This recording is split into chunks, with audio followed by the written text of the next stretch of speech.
மண்ணையின் மண்ணை மிதிச்சோனே நான் செய்கிற முதல் வேலை இந்த கோயிலுக்கு செல்கிறதா. இது மன்னார்குடியின் பெரிய கோயில்னு சொல்லக்கூடிய ராஜகோபால சுவாமி குடிக்கொண்டிருக்கிற திருக்கோயில் தான் இது. இது வந்து எனக்கு தஞ்சாவூர் பெரிய கோயிலை விட இந்த கோயில் எனக்கு ரொம்பவே பிடிக்கும். கோயில் அவ்வளோ ஒரு அழகாக இருக்கும்.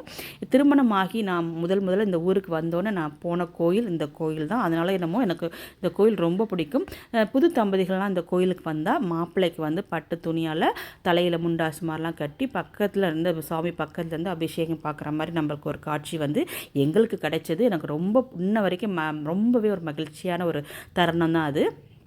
இப்போ வந்து வைகுண்ட ஏகாதசி வருதா, அதுக்கான வேலைகள்லாம் இப்போ வந்து கோயிலில் நடந்துகிட்ருக்குது. இது வந்து பார்த்திங்கன்னா ராஜகோபால சுவாமியோட மெயின் சன்னதி. இவருடைய வலது பக்கம் பார்த்திங்கன்னா வந்து செங்கம்பலர் தாயாருடைய சன்னதி இருக்கும். மண்ணையுடைய அழகு வந்து இந்த கோயிலின் மதில் அழகு தான். அது மட்டும் இல்லைங்க, இந்த கோயில் யானையான பாப்கட் செங்கமலமும் ஒரு அழகு தான் இந்த கோயிலுக்கு.